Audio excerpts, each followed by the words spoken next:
The story of the youngest African president in history, Valentine Stresser, from grace to grass.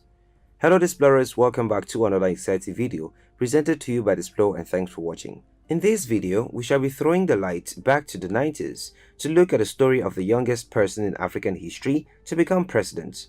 Africa has some of the oldest presidents in the world who hold on to power to their death. However, most of these presidents only become presidents in their late 50s, 60s, and 70s. But in April 1992, history was made when a 25-year-old Valentine Stresser became the very first youngest president of Sierra Leone. The story of Valentine Stresser is a very interesting one. He rose from grass to grace and then grass. Valentine Stresser is an ex-military leader who served as head of state of Sierra Leone from 1992 to 1996. He had been a junior military officer, but then in 1992, he became the world's youngest head of state when he seized power 3 days after his 25th birthday. He was the leading member in a group of 6 young Sierra Leonean soldiers who overthrew the president Joseph Saidu Momo on 29 April 1992 military coup d'etat. They established a military junta called the National Provincial Ruling Council, or NPRC. Before we dive into the story of Valentine Stresser and how he became president at such a young age, if you're new here, welcome. Be sure to subscribe and turn on notifications so you don't miss out on any of our videos. Early life. Valentine Esegragbo Melvin Stresser was born on 26 April 1967 in Freetown, the capital of Sierra Leone, to parents from the Creole ethnic group. At the time of Stresser's birth, Sir Albert Magai was the Prime Minister of Sierra Leone when the country was a parliamentary government. Stresser grew up in the neighborhood of Allentown in the extreme east end of Freetown.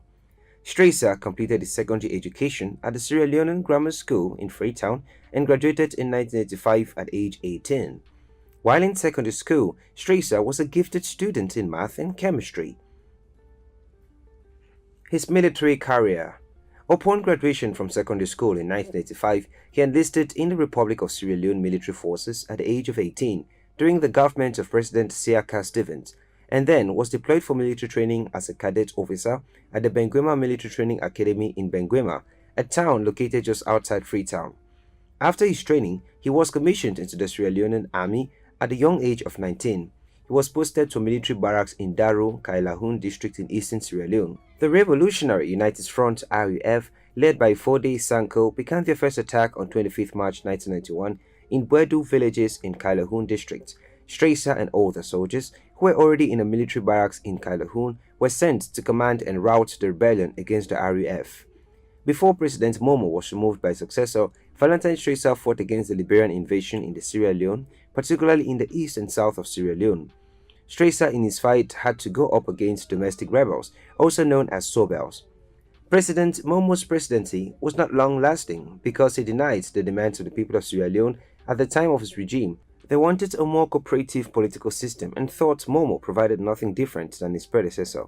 Valentine Stresser was a dedicated soldier, so how did he end up becoming the president of the diamond-rich country of Sierra Leone? His rise to the presidency. During Stresser's time at the war front in Kailahun district against the RUF, the government of Sierra Leone, led by President Joseph Saidu Momo, hardly supplied enough boots to the soldiers and the necessary military equipment to help fortify Stresser and his fellow soldiers in the war front against the RUF. The soldiers never received their salaries on time, and their welfare was hardly at the top of the government's list of priorities. After many appeals, warnings, or threats by the young soldiers, they decided to march down in their combat from Kailahun to the State House in Freetown on 29 April 1992 to protest about their setbacks in pursuing the war, demanding their outstanding salaries. The group of soldiers was led by Stresser himself and his 2 best friends and fellow soldiers, Sergeant Solomon Musa and Captain Sar Sandy. The appearance of the soldiers in the capital city forced President Momo to flee the country, and he went into exile in Conakry, Guinea.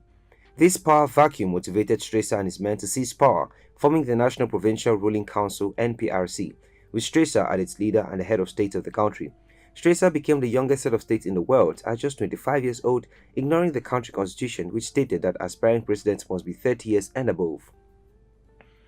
After 5 years into the war in Sierra Leone, a major of soldier armies gained control in 1997. The rebellion consisted of almost the entirety of the Sierra Leone army. The soldiers that participated in the rebellion were collectively called Sobels, soldiers turned rebels. These Sobels gained popularity and were recruited into the army in the early 1990s. At the time, Captain Valentine Stresser, who was a military stronghead, became the youngest head of state by the age of 27, youngest in the world. Stresser completely shifted the Sierra Leone army by increasing its size by triple. As the army reached approximately 20,000 soldiers, Stresser was able to recruit soldiers from all types of backgrounds, including school dropouts, drug addicts, and the poor. His army's demographic led to the people's belief that the army was not ready for war. 1996 coup. In January 1996, after nearly 4 years in power, Stresser was ousted in another military coup, but this time it was his own NPRC members who were not satisfied with his handling of the peace process. The coup was led by his deputy